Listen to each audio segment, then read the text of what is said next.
What we find with really strong performances is that the actors or the players have prepared to the point, almost researched, if you will, what's at stake for their character within the scene. In other words, what's the story behind the story?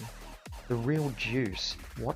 At, what's the character got to lose? What's the character got to gain?